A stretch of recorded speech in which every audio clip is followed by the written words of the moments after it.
ऐसे भी आता है तो भगवान उसको समाप्त कर देते हैं। एक बार की बात है कि भगवान रात्रि में शयन कर रहे थे, गोविंद शयन कर रहे थे, तो भगवान ने विचार किया कि ये जो हमारी यमुना जी हैं, इनमें एक कालिया नाग नाम का कालिदा है, कालिया नाग उसमें रहता है, एक जहरीला सर्प रहता है। और उससे क्या है कि गाय माता जाती है, पानी पीती है, तो उसने जल को भी गंदा कर दिया है, जहरीला कर दिया है। तो इसको समाप्त करना चाहिए। अब कालिया नाग कुछ सामान्य नाग तो है नहीं, तो भगवान नित्य गौचारण करने जाते थे। आज सुबह उठे, सब इनके इष्ट मित्र आए कि नैया चलो गाय चरण। भगवान ने कहा आज छुट्टी है, आज जो है साप्ताहिक अवकाश घोषित है। कहा वाह, ये कौन सी बात है? कहा देखो सब काम करते हैं तो सप्ताह में सबको छुट्टी चाहिए नहीं चाहिए। आज हम लोग जो है गौचारण करने नहीं जाएंगे। तो काफी दिन भर क्या करोगे? यहाँ चिलम पियोगे बैठ के? कहा चिलम नहीं पिएंगे, हम जो है आज करके क्या करेंगे, आज हम लोग जो है वो करेंगे, खेलेंगे चल करके यमुना के किनारे चल करके, और आज हम लोग जो है क्रिकेट खेलेंगे। ये तो आज की भाषा में कह सकते हैं, हम बाल खेलेंगे चल करके, और ऐसा जो है कंदुक लीला करेंगे। भगवान ने जो है अपने ग्वाल बालों को बुलाया और यमुना के किनारे क्यों आए? कहा विलोकि दूषितम कृष्णा कृष्णा कृष्ण हिना विभु तस्या विशुद्ध्यंतैवा शरपम तुक्मायतः। भगवान ने जो है विलोकि दूषितम कृष्णा, कृष्ण माने कृष्णा को देखा, कृष्ण माने कृष्ण और कृष्णा माने यमुना, और दूषितम माने गंदगी देखी। जैसे आज का गंदगी का स्वरूप दूसरा हो गया है, लेकिन गंदी तो आज भी है। आज जो है गंदगी का स्वरूप बदल गया, लेकिन यमुना जी तो आज भी गंदी, गंगा भी गंदी है। लेकिन तब कृष्ण थे, आज कौन कृष्ण बने? सरकार कई प्रकार की योजना बनाती है, प्लानिंग करती है, लेकिन मामला जैसे सीताराम हो जाता है। पता नहीं कौन हमसे कह रहा था, 2-4 दिन पहले की बात है, कहीं चर्चा हो रही थी कि देखो राम जन्मभूमि का निर्माण हो रहा है, और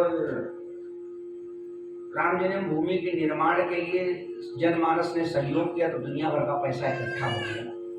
अगर सरकार जनमानस से सहयोग करके ये कह दे कि हमको गंगा की सफाई करनी है, तो पता नहीं कितना पैसा आ जाएगा, लोग दे देंगे और साफ हो जाएगी।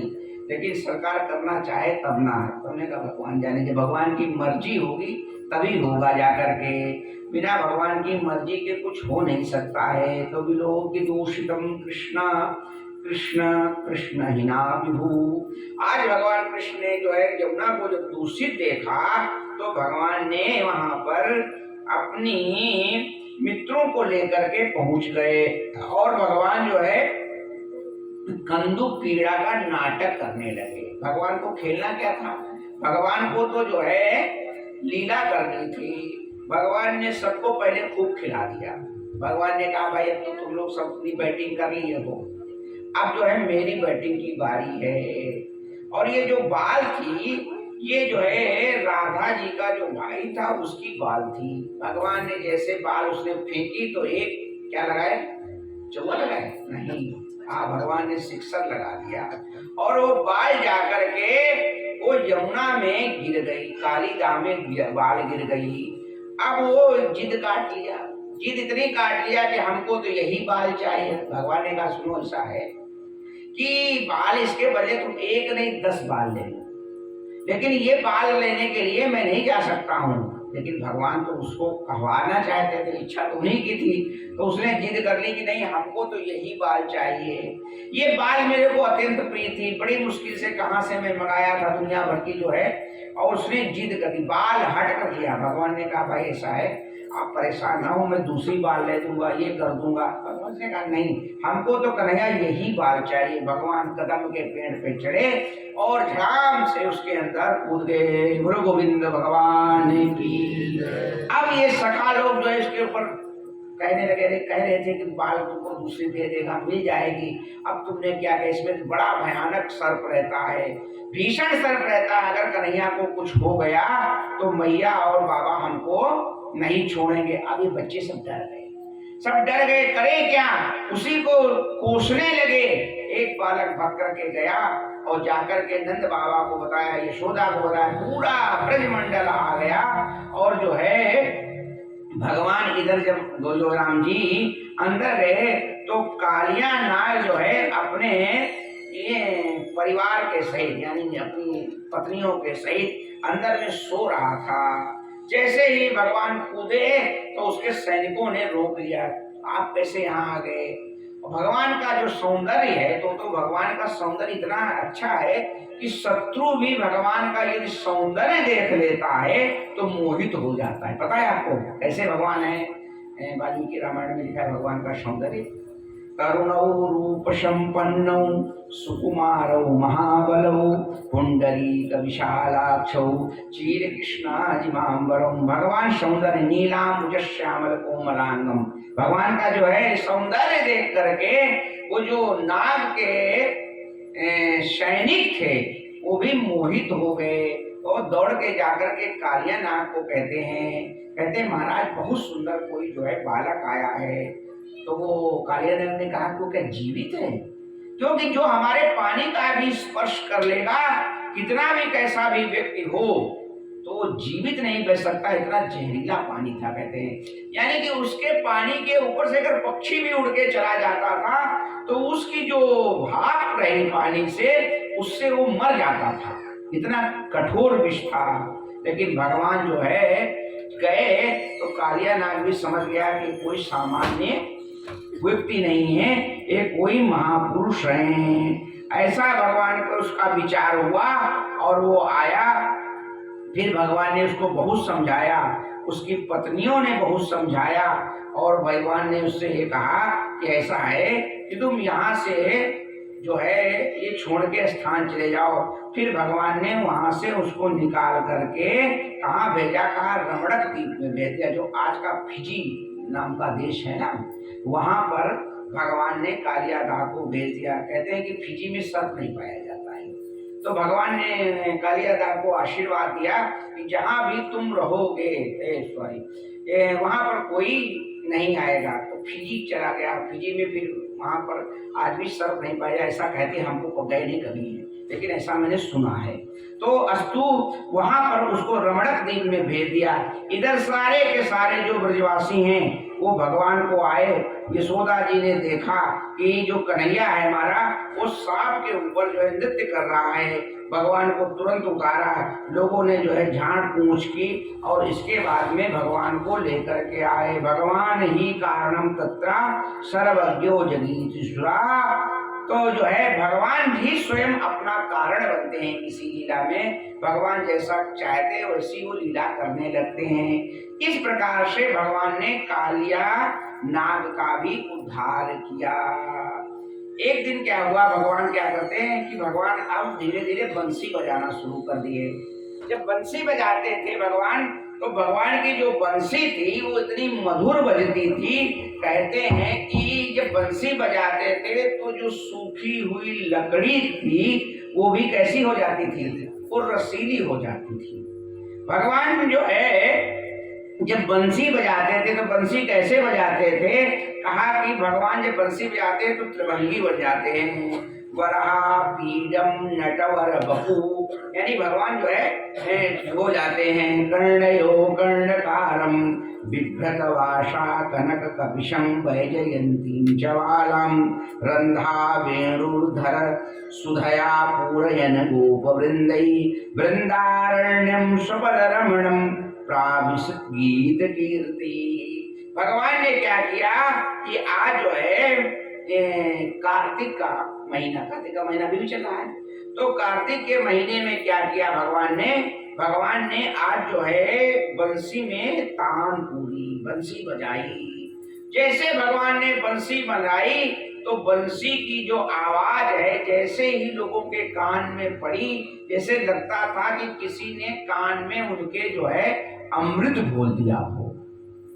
अब गोपियां क्या है कि भगवंशी की आवाज सुनकर के उनकी सुधबुध हो गई और भगवान जो है जो गीली लकड़ियां थी वो सॉरी जो सूखी लकड़ियां थी वो शुष्क हो जाती थी। सारी गोपियां भगवान के पास में आई, कही कि प्रभु आप इस प्रकार की बंसी मत बजाया करो, इससे हमको बड़ा कष्ट होता है। भगवान ने कहा क्या होता है कि जो मेरी लकड़ियां गीली हो जाती हैं उससे हम रोटी चूल्हा चिताती हैं, चूल्हा जलाती हैं तो लकड़ियां जो है जलती नहीं है। मच्छर मारने वाली मशीन है वो।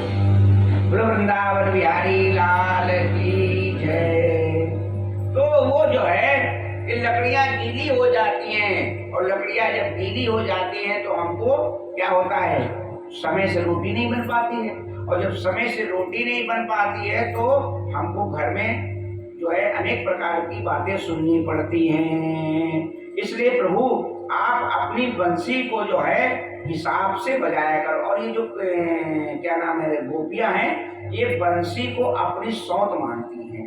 सौत समझते हो, ये इससे बड़ा विरोध मानती हैं कि ये पता नहीं क्यों भगवान ने कहां से इसको खोज के ले आए और ये बंसी सामान्य नहीं है, ये भी भगवान के लिए अवतार इसने लिया है। मुरारंधम समय ना कुरु मुरली रवम मधुरम। हे कृष्ण कहती हैं कि आप जो है हे प्रभु असमय में मत बजाया करो। इस प्रकार गोपियां आनंद लेती हैं, लेकिन गोपियां भगवान को हृदय से बहुत चाहती हैं। सारी की सारी गोपियां कार्तिक महीने के महीने में क्या करती हैं, कहा यमुना स्नान करने जाती हैं और स्नान यमुना करने जाने के क्या करती हैं कि ऐसे नहीं नहाती हैं, वो सारे वस्त्रों को निकाल करके यमुना के किनारे रख देती हैं और जो है निर्वस्त्र होकर के यमुना में स्नान करती हैं। हेमंते प्रथमे मासे नंद व्रज कुमारिका चेर भविष्यं भुंजानाम कात्यायनी अर्चनम व्रतम। हेमंत माने ये ऋतु का नाम है। हेमंते प्रथमे मासे, कार्तिक मास यानी कि जो 4 ऋतु में हेमंत ऋतु है इसका पहला महीना कार्तिक है। हेमंते प्रथमे मासे। और ये इन्होंने क्या किया, कार्तिक स्नान करना प्रारंभ किया। आज भी लोग कार्तिक स्नान करते हैं, अयोध्या में भी जाओ ना तो बड़ा बहुत कल्पवास लोग करते हैं, जिसे माघ में प्रयाग में कल्पवास करते हैं, ऐसे मेरे अयोध्या में लोग कार्तिक में कल्पवास करते हैं। कार्तिक में स्नान क्या करते हैं कि सूर्य उदय से पहले स्नान करेंगे, सरयू में जाएंगे और जो है सुबह शाम दीप दान करते हैं। तो ये सारी की सारी जो कुमारिकाएं हैं, गोपिकाएं हैं,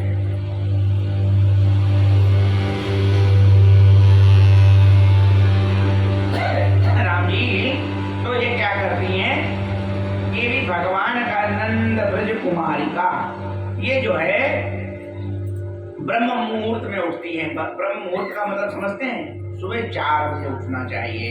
आप सुबह 4 बजे उठें और 4 बजे उठने के बाद में स्नान करती हैं ब्रह्म मुहूर्त में, यानी सूर्य उदय से पहले उठ जाती हैं और उठ करके स्नान करती हैं और स्नान करने के बाद में कात्यायनी देवी का पूजन करती हैं और पूजन कर करके वरदान क्या मांगती हैं देवी से कि कात्यायनी महामाये महायोगिन्यधीश्वरी नंद गोप सुतम देवी पतिम में कुरुते नमः।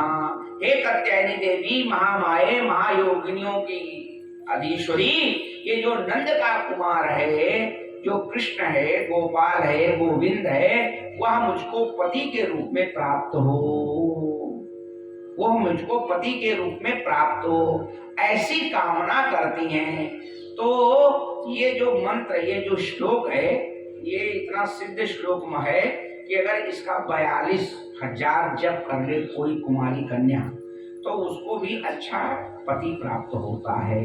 हम लोग जब अनुष्ठान बताते हैं ना तो इस मंत्र को उसको जप करने के लिए बोलते हैं, तो इसका विधान अलग है, वो सब तो मंच का विषय नहीं है।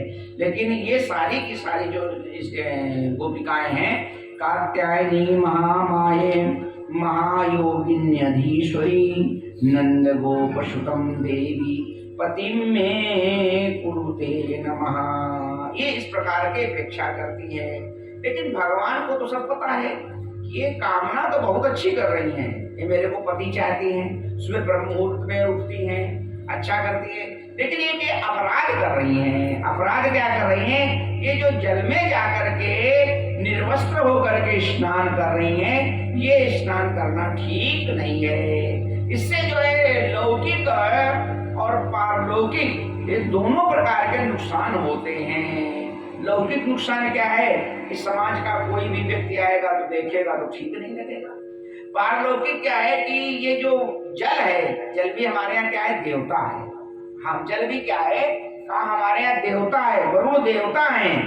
तो वरुण देवता में कभी भी नग्न होकर के स्नान नहीं करना चाहिए। आजकल लोग बाथरूम में जाते हैं, कपड़े अपने निकाल के फेंक देते हैं, नंगे नंगे स्नान करते हैं। तो कहा कि ये भी अपराध है, कभी भी निर्वस्त्र होकर के स्नान नहीं करना चाहिए। आपके शरीर पर कोई न कोई कपड़ा अवश्य रहना चाहिए।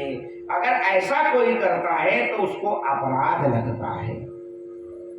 तो राम जी, तो भगवान ने कहा ये अपराध यदि हो रहा है तो इससे इनको जो है हटाना चाहिए। भगवान ने जो है यहाँ पर चीर हरण की लीला करते हैं। भगवान जो है जैसे गोपिकाएं आज स्नान करने आई तो इनका रोज का नियम था, अब वो इधर से इधर आ गए। वृंदावन बिहारी लाल की गोविंद जय जय, गोपाल जय जय, जय जय गोपाल जय जय, राधा रमण हरि गोविंद जय जय, राधा रमण हरि गोविंद जय जय, गोविंद जय जय, गोपाल जय जय, गोविंद जय जय, गोपाल जय जय, राधा रमण हरि गोविंद जय जय, राधा रमण हरि गोविंद जय जय, गोविंद भगवान की जय हो। तो भगवान ने क्या किया? इन गोपिकाओं को हम जो है शिक्षा देंगे, ऐसे मन में विचार करके आज भगवान की अवस्था जो है वो 5.5 वर्ष की है। आपको इसलिए अवस्था बताते चलूं क्योंकि लोगों को शंका हो जाती है कि भगवान गए तो भगवान ने वो चीर हरण की लीला भगवान को नहीं करनी चाहिए थी।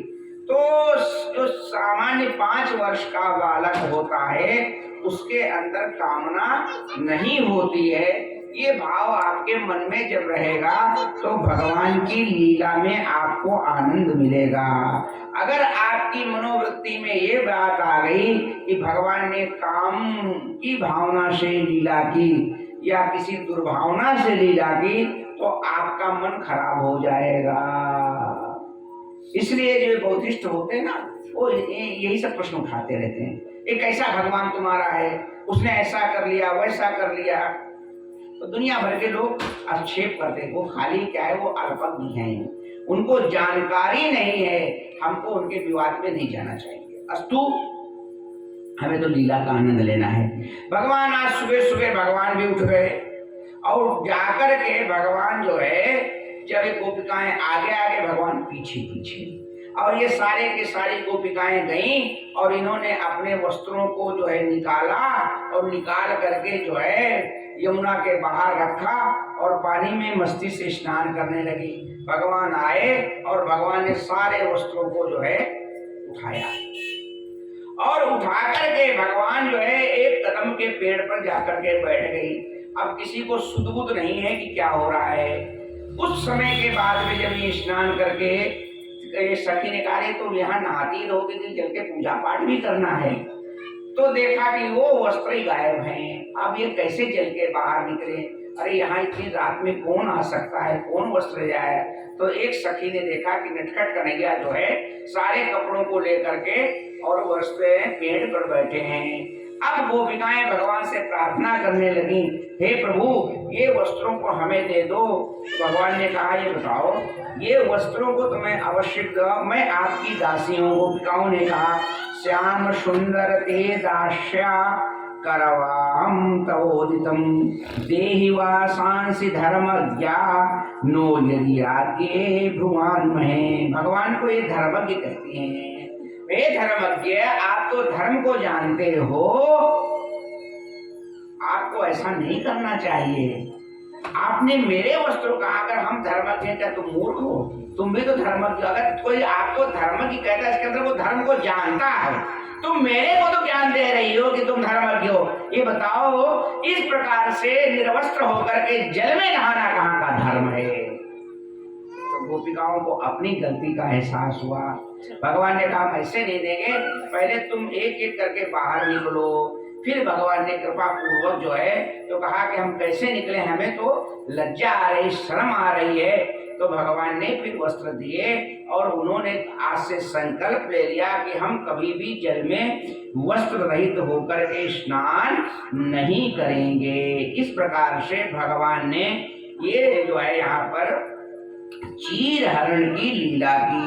कहा ये जो चीर हरण की लीला है ये ब्रह्म जीव की लीला है। ब्रह्म के सामने प्रत्येक जीव जो है वो क्या होता है, वो निर्वस्त्र रहता है। ये कृष्ण जो है ये ये गोपियां क्या है, कहा ये जीव है, और ये जो वस्त्र है ये माया है। ये क्या है, वस्त्र क्या है, माया है। यानी कि अगर माया का पर्दा ना लगा हो तो परमात्मा के सामने सारे के सारे लोग क्या हैं, वो नंगे हैं। तो इसलिए भगवान ने जो ये चीर हरण नहीं किया, बल्कि इन्होंने जो माया का पर्दा है ब्रह्म और जीव के बीच में, उस ब्रह्म और जीव के बीच का जो माया का पर्दा है, भगवान ने उसको हटा करके गोपिकाओं को जो है ज्ञान दिया, यानी कि उनकी अविद्या को समाप्त कर दिया। और इसके बाद में जो है आगे बड़ी मंगलमय चर्चा आती है। भगवान जो है राधा जी से मिलने के लिए वृषभानु के यहाँ भी जाते हैं। अनेक प्रकार की चिंताएं, राधा जी भी भगवान को बड़ा स्नेह करती हैं, उनको याद करती हैं, अनन्य भाव से उनकी उपासना करती हैं। भगवान कहते हैं कि कोई भी व्यक्ति है तो अगर मेरी अनन्य भाव से उपासना करता है तो उसका सब कुछ मैं देख रेख करता हूँ। अनन्या चिंतयन्तो माम ये जना परिपास्ते तेषां नित्याभियुक्तानां योगक्षेम भाम्यहम्। ये गीता का श्लोक है, भागवत का नहीं है। हाँ, ये जथा माम प्रपद्यते तेषां तेव भजाम्यहम्। जो मेरी जैसी उपासना करता है उस भावना से मैं उसकी का वहन करता हूँ। अनन्या चिंतयन्तो माम ये जना परिपासते तेषां नित्याभियुक्तानां। आपको रामायण भी आती, गीता भी आती है, हम तो भी जान पाए। अरे ये रामायण की बहुत अच्छी जानकारी है, बहुत रामायण आती है। तो मैं कई बार इनको रामायण सुनाने के लिए रामायण कथा करता हूँ, बीच बीच में नहीं करता हूँ। तो अनन्या चिंतयन्तो माम ये जना परिपासते तेषां नित्याभियुक्तानां योगक्षेम भाम्यहम्। इसका अर्थ जानते हैं, बहुत अच्छा इसका अर्थ है। इसका अर्थ मैं कर देता हूँ।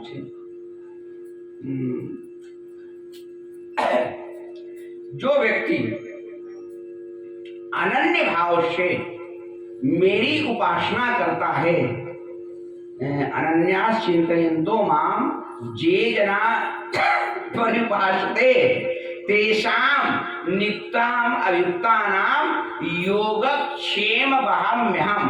एक शब्द है वहाम्यहम् और एक शब्द है करोम्यहम्। क्या शब्द है? एक शब्द है वहाम्यहम्, इसमें वहाम्यहम् का प्रयोग है, और दूसरा शब्द है करोम्यहम्। ये वहाम्यहम् और करोम्यहम् में अंतर क्या है? तो कहा जो एक टीकाकार थे, अब ऐसे समझाता हूँ आपको। एक जो है गीता की टीका लिख रहे थे और बहुत अच्छे विद्वान थे, लेकिन विद्वान ये बहुत थे। तो उन्होंने जब यहाँ पर श्लोक को टीका करते करते पहुँचे कि ये गीता में जो लिखा है वहाम्यहम् का मतलब होता है कि मैं स्वयं वहन करता हूँ, और करोम्यहम् का मतलब होता है कि मैं करवा देता हूँ। जैसे आपने कहा कि मैं आपका काम करवा दूंगा, तो करवा देने का मतलब है कि आप स्वयं नहीं कर करके किसी के द्वारा करवाओगे। और अगर आपने कह दिया वहाम्यहम् तो हम किसी को नहीं बोलेंगे, हम किसी को नहीं बोलेंगे, हम स्वयं करेंगे। आप समझ गए? तो जो टीकाकार थे तो उनके मन में संदेह हो गया। संदेह क्या हो गया कि ये कैसे हो सकता है, क्योंकि अनन्य भाव से केवल मैं ही उपासना नहीं करता, बहुत से लोग उपासना करते होंगे। अगर मैं भगवान की अनन्य भाव से उपासना करता हूं तो मेरा जो योगक्षेम वाहन है वो भगवान क्यों नहीं ग्रहण करते हैं? मेरे घर में तो आटा दाल चावल कुछ भी नहीं है और भगवान की मैं अनन्य उपासना करता हूं। तो उन्होंने क्या किया राम जी, ये श्लोक जो जब वो टीका करते करते यहाँ पर पहुंचे तो इन्होंने बहम में हम को काट करके और लिख दिया करोम में हम, और करोम में हम कर करके अपनी पत्नी से कहे कि देवी मेरा मन नहीं ठीक है, मैं जा रहा हूँ गंगा स्नान करने। तो पत्नी ने क्या कहा कि महाराज पंडित जी आप गंगा स्नान करने तो जा रहे हो लेकिन घर में खाने के लिए कुछ है नहीं, एक पाव आटा दाल चावल कुछ नहीं है, लौट के आप आओगे तो मैं आपको भोजन पानी कहाँ से दूंगी? तो उनको आंसू आ गए। उन्होंने कहा रे देवी गीता तो कहती है कि अनन्या चिंतयन्तो माम जे जना परिभाषते तेषां नित्याभियुक्तानां योगक्षेम होगा। गोविंद को इनको व्यवस्था करेगा, लेकिन मन में जो है द्वंद्व हो गया। द्वंद्व समझते हैं कि ऐसा है ऐसा नहीं है, ऐसा हो सकता है ऐसा नहीं हो सकता है, ऐसा मन में विचार करते हुए अब